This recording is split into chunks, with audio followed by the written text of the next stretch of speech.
Hello students, welcome to my channel. I am Prajakta Gite. आज हम accounting का 4th chapter recordings of transaction part 2 start कर रहे हैं। इससे पहले की सारे चैप्टर्स की लिंक मैंने डिस्क्रिप्शन बॉक्स में दे दी है, वो आप ध्यान से पढ़िए।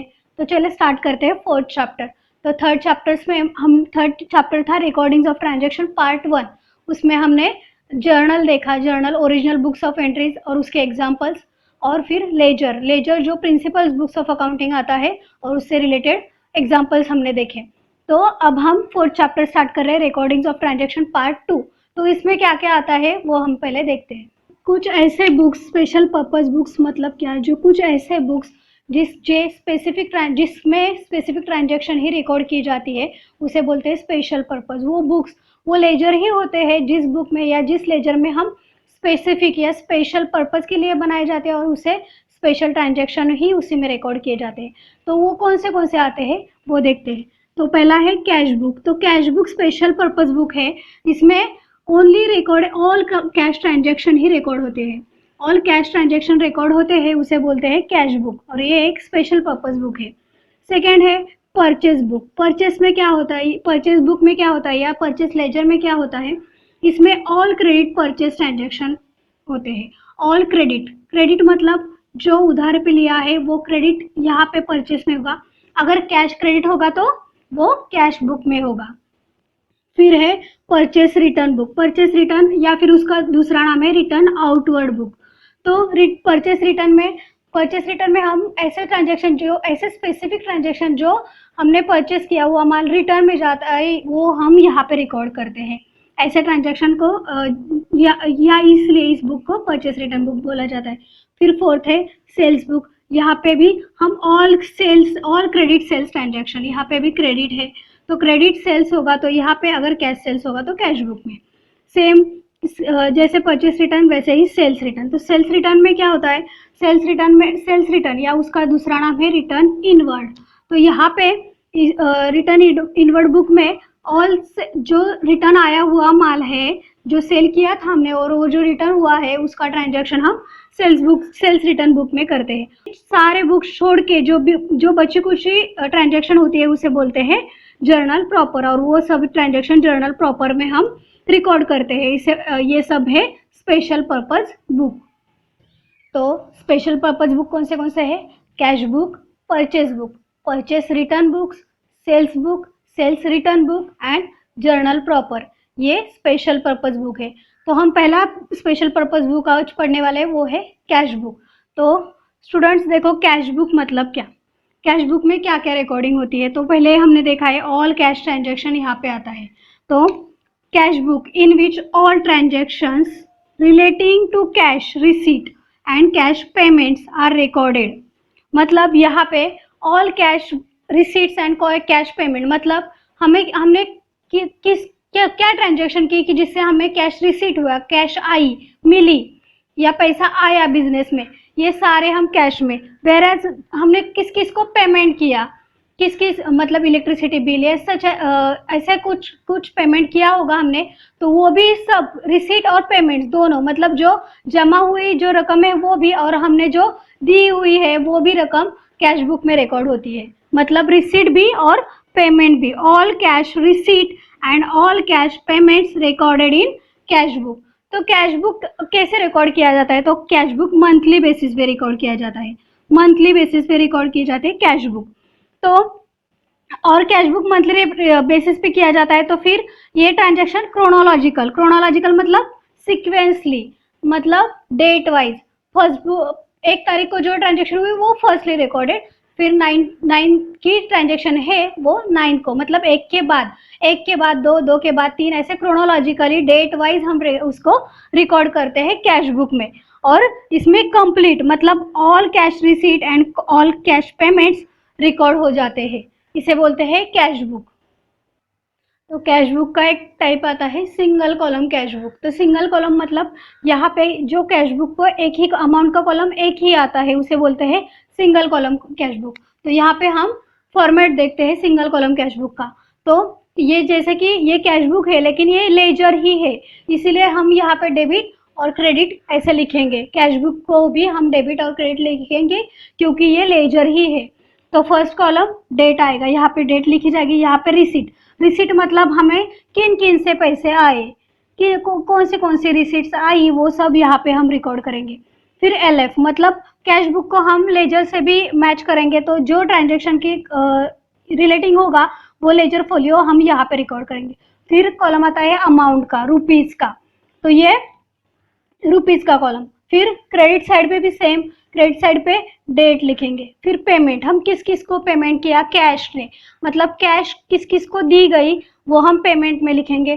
फिर उससे रिलेटेड लेजर फोलियो यहाँ पे आएगा, और फिर अमाउंट का कॉलम आएगा। ये हो गया सिंगल कॉलम कैशबुक का फॉर्मेट, यही कैशबुक का फॉर्मेट है और यही सिंगल कॉलम, क्योंकि इसमें अमाउंट का कॉलम एक ही है इसीलिए उसे सिंगल कॉलम कैशबुक बोला जाता है। तो हम एग्जाम्पल देखते हैं सिंगल कॉलम कैशबुक का या फिर कैशबुक का।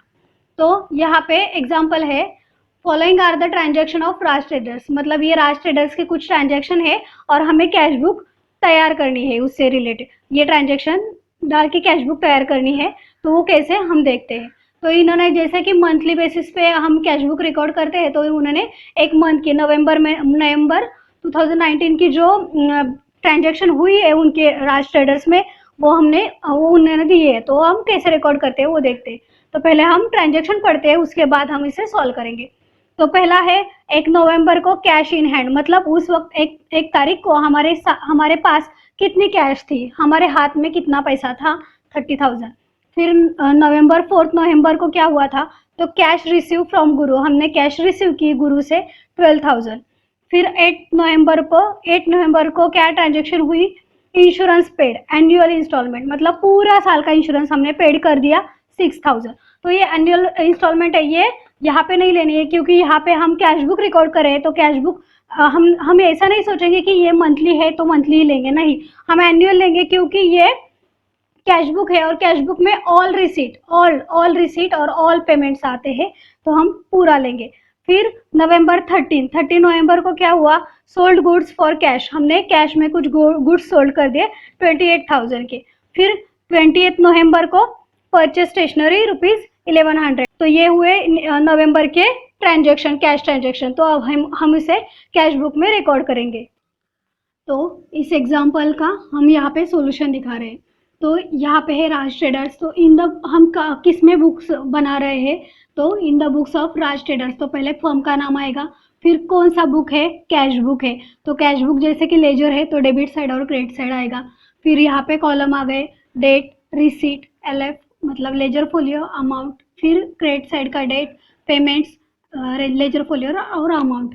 तो पहले क्या होगा, पहला ट्रांजेक्शन देखते हैं हम क्या हुआ था। तो पहले नवंबर 1 तारीख को कैश का बैलेंस दिया है, तो कैश का बैलेंस हमने अक्टूबर का था वो हम कैरी फॉरवर्ड कर रहे हैं नवंबर को। तो फर्स्ट यहाँ पे हम 2019 लिख ही देते हैं और नवंबर, तो हमें यहाँ पे भी मतलब बार बार हमें ये लिखना नहीं पड़ेगा नवंबर का।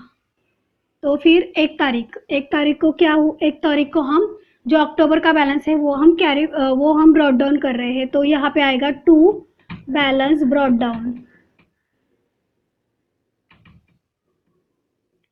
कितना, 30,000, 30,000। फिर क्या हुआ, फिर 4 नवंबर को कैश रिसीव की हमने गुरु से 12,000 की। तो कैश रिसीव की मतलब कैश आई मतलब रिसीट साइड में, लेकिन कितने, 4 नवंबर को टू किस से आई, टू गुरु अकाउंट, कितना, 12,000। फिर क्या हुआ, 8 नवंबर को हमने इंश्योरेंस पेड कर दिया मतलब पेमेंट किया, पैसा गया, तो पेमेंट साइड में 8 नवंबर को बाय इंश्योरेंस पेड या फिर बाय इंश्योरेंस ओनली, कितना, 6,000। फिर 30 नवंबर को गुड्स सोल्ड फॉर कैश, मतलब हमने कैश में गुड्स सोल्ड कर दिए, तो पैसा आया तुरंत ही, फॉर कैश किया है इसीलिए तुरंत ही आया। तो 13 नवंबर को टू सेल्स, कहाँ से आया पैसा, सेल्स से, तो टू सेल्स कितना, 28,000। और फिर 20 नवंबर को परचेज स्टेशनरी 1100, यहाँ पे क्योंकि पेमेंट किया हमने स्टेशनरी का तो पैसा गया। By stationery account. ये बाय और टू जो है वो आप नहीं लिखेंगे तो भी चलेगा, ऐसा कुछ कंपलसरी नहीं है ये लिखना, लेकिन ये ट्रेडिशनली चलता आ रहा है इसलिए मैं लिख रही हूँ। तो ये हो गया। अब क्या करेंगे, अब हम इसका बैलेंस निकालेंगे कि कितना हुआ।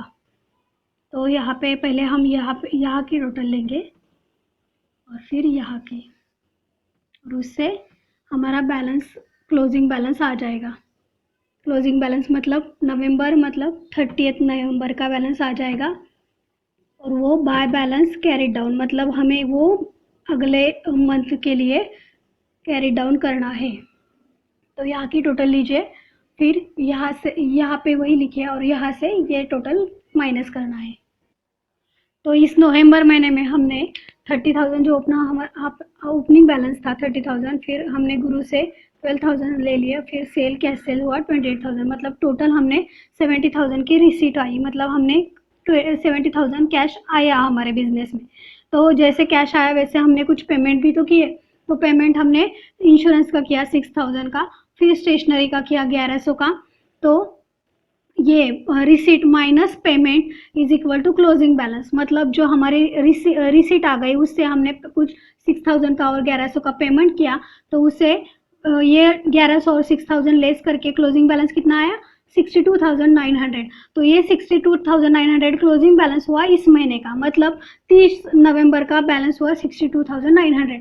वो क्लोजिंग बैलेंस है नवंबर का, वो ऑलवेज 1 दिसंबर का ओपनिंग होगा। तो ये जो बैलेंस है, मतलब हमने जो लिखा है बाय बैलेंस कैरी डाउन 30 नवंबर को, वो हम 1 दिसंबर को टू बैलेंस ब्रॉट डाउन 62,900 ऐसे लिखेंगे। तो ये हुआ एग्जाम्पल और इसका सॉल्यूशन, वो आप नोट डाउन कर लीजिए। तो चलो स्टूडेंट्स, हम आगे बढ़ते हैं डबल कॉलम कैश बुक की ओर। मतलब डबल कॉलम कैश बुक, इसमें इसके नाम में ही है कि डबल कॉलम। यहाँ पे कैश के 2 कॉलम आते हैं, मतलब एक बैंक कैश का और वो दोनों कॉलम टू साइड, मतलब डेबिट साइड भी आते हैं और क्रेडिट साइड भी। यहाँ पे 2 कॉलम ऑफ ईच साइड, मतलब डेबिट साइड में भी दो कॉलम आते हैं और क्रेडिट साइड में भी 2 कॉलम आते हैं। तो वो कौन से आते हैं, मतलब डबल कॉलम कैश बुक में हमने जैसे देखा कि कैश बुक में या सिंगल कॉलम कैश बुक में all cash receipts and cash payment transaction होती है। तो डबल कॉलम में क्या होता है, तो डबल कॉलम कैश बुक में ऑल बैंक रिसीट्स और bank payment and cash receipt and cash transaction, मतलब बैंक के रिसीट्स और बैंक के पेमेंट भी हो जाते हैं और कैश के रिसीट और कैश के पेमेंट्स भी हो जाते हैं, उसे बोलते हैं डबल कॉलम कैश बुक। मतलब रिसीट साइड में कैश का भी रिसीट आ जाते हैं और बैंक के भी रिसीट्स आ जाते हैं, और क्रेडिट साइड, पेमेंट साइड में या क्रेडिट साइड में बैंक से किए हुए पेमेंट भी आ जाते हैं और कैश से किए हुए पेमेंट भी आ जाते हैं, इसीलिए उसे डबल कॉलम कैश बुक बोला जाता है। तो वो कौन से एंट्रीज है, और इसमें ऐसा भी होता है कि कुछ ट्रांजेक्शन से दोनों में अफेक्ट होता है, मतलब जैसे कि कैश डिपॉजिटेड इन बैंक, हमने कुछ कैश डिपॉजिट की बैंक में, तो दोनों में इफेक्ट आ गया, तो बैंक में रिसीट बढ़ गई और पेमेंट कैश से पेमेंट हो गया बैंक के लिए, तो इसे बोलते हैं कॉन्ट्रा ट्रांजेक्शन, कॉन्ट्रा एंट्रीज, जिसे दोनों पे अफेक्ट करता है उसे बोलते हैं कॉन्ट्रा एंट्रीज, मतलब वो सी से डिनोट किए जाते हैं, सी से डिनोट किए जाते हैं, उसे बोलते हैं कॉन्ट्रा। या फिर कैश विड्रॉ फ्रॉम बैंक, हमने बैंक से कुछ पैसे विड्रॉ कर दिए, निकाल दिए, तो यहाँ पे भी क्या होगा, कैश रिसीट बढ़ जाएगी और बैंक कम हो जाएगी, बैंक से पेमेंट हो जाएगा, तो यहाँ पे भी दोनों अफेक्ट हो गए, कैश भी और बैंक भी, इसीलिए उसे बोलते हैं कॉन्ट्रा एंट्रीज, याद रखिए कॉन्ट्रा एंट्रीज। तो फिर यहाँ पे अफेक्ट क्या होता है, रिसीट भी अफेक्ट होता है और पेमेंट भी अफेक्टेड होता है, बैंक का भी और कैश का भी। डबल कॉलम कैश बुक में बैंक के रिसीट्स या फिर बैंक के पेमेंट्स और कैश के रिसीट्स और कैश के पेमेंट भी अफेक्ट होते हैं। तो फॉर्मेट देखो, तो फॉर्मेट ऑफ डबल कॉलम का फॉर्मेट कैसा होता है, जस्ट लाइक सिंगल कॉलम जैसा ही होता है, लेकिन यहाँ पे सिंगल कॉलम में एक ही कॉलम होता है, सिंगल कॉलम होता है, यहाँ पे डबल होता है। तो यहाँ पे ये डबल कॉलम कैश बुक भी लेजर है, इसीलिए यहाँ पे डेबिट और क्रेडिट साइड आएगी, यहाँ पे डेबिट लिखेंगे हम, यहाँ पे क्रेडिट। तो यहाँ पे पहले आएगा डेट, फिर आएगी रिसीट कौन से, कैश के भी रिसीट आएंगे और बैंक के भी रिसीट आएंगे, ये आएंगे डेबिट साइड में। तो क्रेडिट साइड पे क्या आएगा, क्रेडिट साइड में भी पेमेंट, मतलब किस डेट को पेमेंट किया है वो डेट आएगी, पेमेंट आएगा, पेमेंट का पर्टिकुलर्स किसके लिए हमने पेमेंट किया है वो पर्टिकुलर्स यहाँ पे आएगा, फिर लेजर फोलियो आएगा, फिर कैश, मतलब हमने कैश में कितना पेमेंट किया वो कैश कॉलम में आएगा, और बैंक से कितना पेमेंट किया वो बैंक कॉलम में आएगा। ऐसे हुआ ये फॉर्मेट। तो यहाँ पे हम बैंक से ट्रांजेक्शन करते हैं, तो बैंक का ट्रांजेक्शन हम चेक से करते हैं, मतलब यह चेक से ज्यादातर ट्रांजेक्शन होती है। तो चेक के दो प्रकार है यहाँ पे, दो, बेरर चेक और अकाउंट पेड चेक। तो चेक का ट्रांजेक्शन हुआ तो इससे डबल कॉलम कैश बुक में अफेक्ट होता है क्या? हाँ होता है। तो यहाँ पे कौन से चेक है वो हम देखते हैं। तो चेक है बेरर चेक और account paid cheque. Account paid का दूसरा नाम क्रॉस चेक भी है। तो ये देखो यहाँ पे चेक का प्रोफर्मा है। चेक में क्या होता है, नेम होता है जिसके लिए चेक निकाला है, मतलब जिसको पैसे देने हैं उसका नेम होता है, उसका अकाउंट नंबर होता है, रुपीज कितने रुपीज का देना है, यहाँ पे बैंक नेम भी होता है, और साइन होता है जिसने चेक दिया है उसका। ये सब चेक का फॉर्मूला होता है। तो बेरर चेक में क्या होता है और अकाउंट पेड चेक में क्या होता है, क्या डिफरेंस है वो हम पहले देखते हैं। तो बेरर चेक में payment is made to the person whose name is written on check, मतलब और to his order after proper identification, मतलब पेमेंट किसको किया जाता है, उस पर्सन को किया जाता है जिसका चेक पे नाम हो, उसे बेरर चेक में पेमेंट किया जाता है। सपोज मुझे चेक मिला 10,000 का, प्राजक्ता नाम से मुझे चेक मिला 10,000 रुपीज का, तो और मैं वो बेरर था, तो मैं बैंक के पास गई और मैंने मेरा आइडेंटिटी प्रूफ दिखाया कि मुझे चेक मिला है, मेरा नाम प्राजक्ता है, 10,000 आप मुझे दे दीजिए चेक की। तो बैंक, अगर वो बेरर है तो बैंक क्या करेगी, वो चेक रख लेगी और मुझे कैश 10,000 रुपीज आफ्टर आइडेंटिफिकेशन, मेरे आइडेंटिफिकेशन प्रूफ के आधार पर मुझे 10,000 रुपीज देगी, अगर वो बेरर है तो। अगर वो बेरर नहीं है, अकाउंट पे ही है या फिर क्रॉस चेक है तो क्या होगा, तो वो देखते हैं। तो क्रॉस चेक में पेमेंट कैसा होता है, तो payment of cross cheque can not be made direct to the party on the counter, मतलब अगर मुझे वही अकाउंट पे चेक मिला, मुझे बेरर चेक नहीं मिला, मुझे 10,000 का अकाउंट पे चेक मिला प्राजक्ता नाम पे, मेरा नाम था, मैं बैंक के पास गई, आइडेंटिटी प्रूफ भी दिखाया कि मुझे कैश दो, तो बैंक बोली नहीं क्योंकि ये अकाउंट पे चेक है, ये क्रॉस चेक है, तो आपको पेमेंट नहीं मिलेगा। तो मैंने बोला कि मुझे पेमेंट कैसे मिलेगा, ये तो मेरा चेक है। तो बैंक बोलेगी आपको अकाउंट निकालना पड़ेगा, आपको बैंक में अकाउंट निकालना पड़ेगा, फिर वो ये जो पैसे है वो आपके अकाउंट में ट्रांसफर हो जाएंगे और बाद में आप वो निकाल लेगा। तो अकाउंट पे चेक में डायरेक्ट पेमेंट जो होल्डर है, चेक होल्डर है, उसके हाथ में नहीं दिया जाता, उसके अकाउंट में ट्रांसफर होता है, फिर उसको मिलता है, तो इनडायरेक्टली उसको वो पेमेंट मिल जाता है। तो वो कहाँ कैसे मिलता है, paid only through bank account through ही उसको वो पेमेंट मिलता है। और जनरली प्रैक्टिस अकाउंट पे चेक और क्रॉस चेक, ये अभी प्रैक्टिस जनरली ये जो चेक है वही प्रैक्टिस में आते हैं, बिजनेस के लिए यही चेक फॉलो की जाती है, बेरर चेक नहीं किए जाते। तो ये हुआ इसका डिफरेंस। तो ये चेक है, ये बेरर है, तो यहाँ पे अगर दो क्रॉस आ गई तो ये हो गया अकाउंट पे चेक, मतलब चेक सेम ही होता है लेकिन यहाँ पे अगर क्रॉस हो गई, मतलब या फिर क्रॉस चेक हो गए अकाउंट पे, या फिर यहाँ पे दो लाइन हो गए तो ये क्रॉस चेक या फिर अकाउंट पे चेक होगा। तो इसका पैसे डायरेक्ट होल्डर के हाथ में नहीं आएंगे, ये उसके बैंक अकाउंट में ट्रांसफर होंगे और फिर उसको निकालने पड़ेंगे। ये हो गए चेक ट्रांजेक्शन हुआ तो आप ये नोट डाउन कर लीजिए पहले। तो यहाँ पे हम एग्जाम्पल देख रहे हैं डबल कॉलम कैश बुक का, और फिर ये एग्जाम्पल हम समझ लेते हैं, उसके बाद इसका सोल्यूशन निकालेंगे। तो यहाँ पे राज ट्रेडर्स के सितंबर 2019 में जो ट्रांजैक्शन हुई 30 तारीख, तो ये दिए गए हैं। तो पहले हम ट्रांजैक्शन समझते हैं। तो पहला ओपनिंग बैलेंस था बैंक का और कैश का, फिर ये 1 तारीख को हो गया। फिर 4 तारीख को क्या हुआ कि हमने गुड्स परचेज किए बाय चेक, हमने चेक थ्रू गुड्स परचेज किए 12,000 के। फिर 8 तारीख को सेल ऑफ गुड्स किया कैश से हमने गुड्स सेल कर दिए कैश से, हमें 6,000 मिल गए।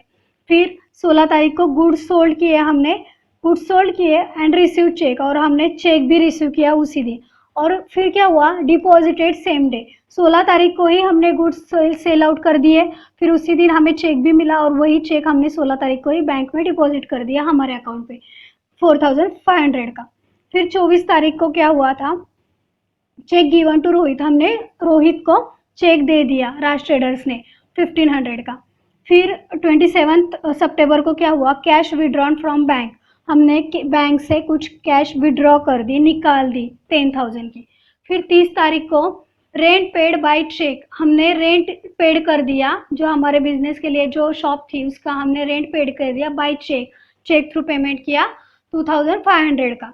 फिर 30 तारीख को हमने सैलरी पेड की, 3500 की सैलरी हमने पेड की। यहाँ पे बाय कैश, बाय चेक ऐसा कुछ नहीं लिखा है, मतलब ये सैलरी हमने कैश में पेड की है। ये हो गए सितंबर महीने के सारे ट्रांजैक्शन।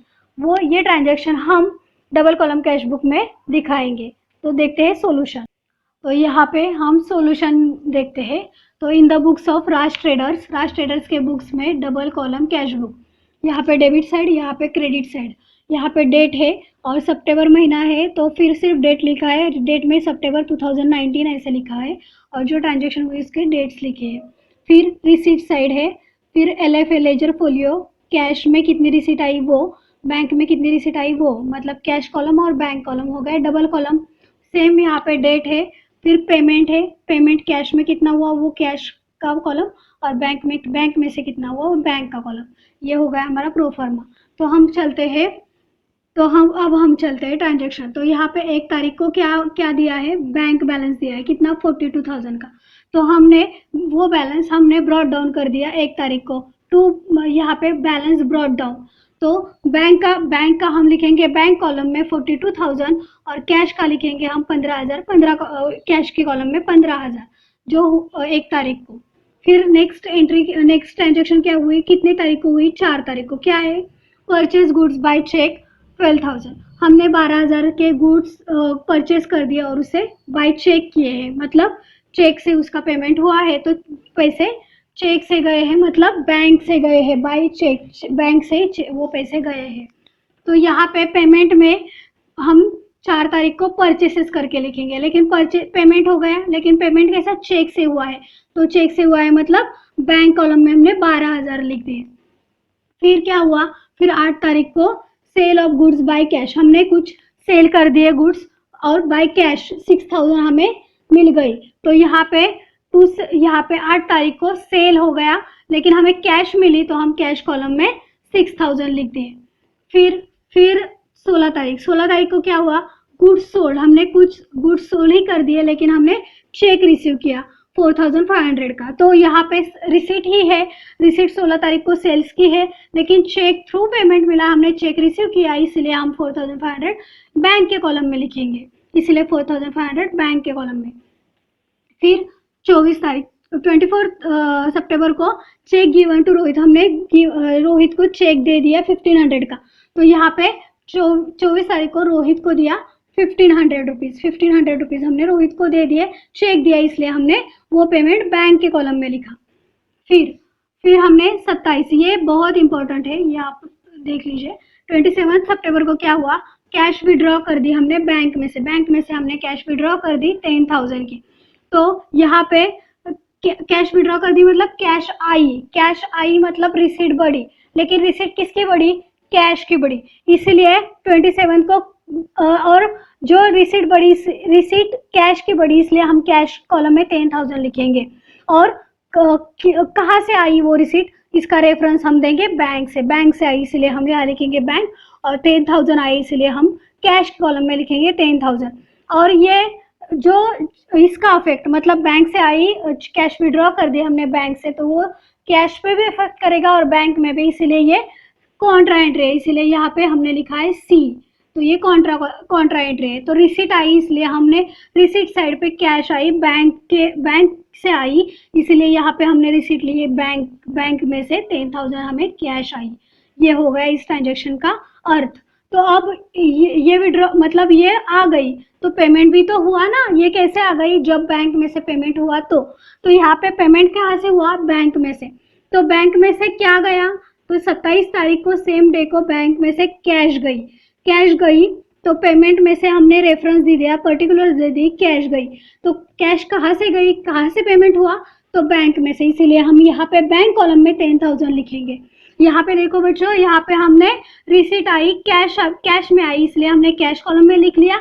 और यहाँ पे पेमेंट हुआ, बैंक थ्रू हुआ, इसीलिए हमने यहाँ पे बैंक कॉलम में लिख दिया। और यहाँ पे भी हम ये सेम है, इसीलिए ये कॉन्ट्रा एंट्री है, इसीलिए यहाँ पे भी हमने सी लिख दिया, सी डिनोट कर दिया। इसका मतलब है ये कॉन्ट्रा एंट्री है। तो फिर समझ में आया। तो फिर अब चलते हैं नेक्स्ट एंट्रीज की, नेक्स्ट ट्रांजेक्शन की ओर।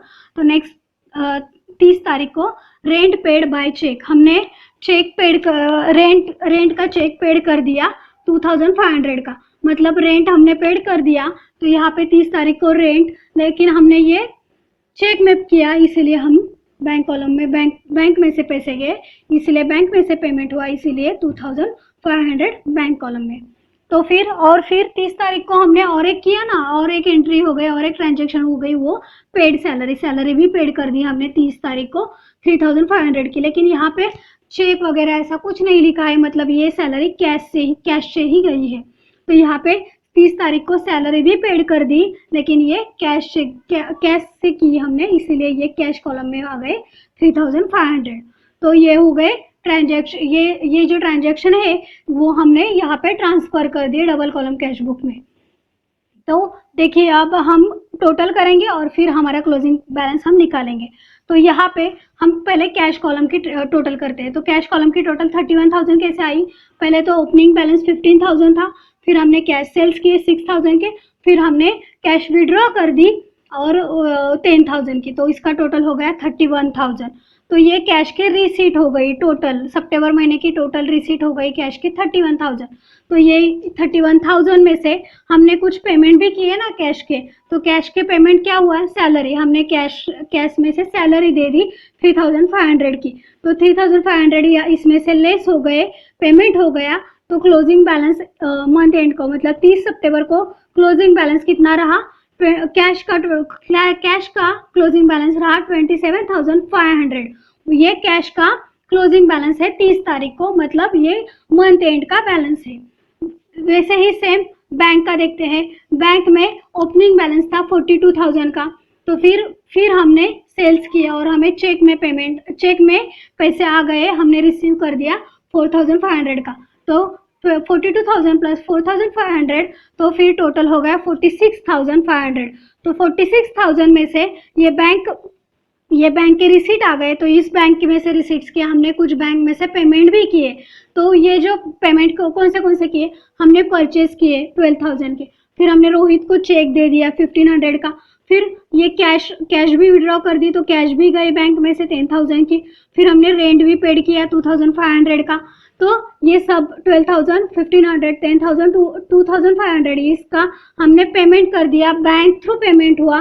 तो ये 46,500 में से ये सब लेस हो जाएंगे। तो बैंक का बैलेंस कितना रहेगा, 20,500। तो बैंक का 20,500 जो बैंक का 30 तारीख को क्लोजिंग बैलेंस रहेगा।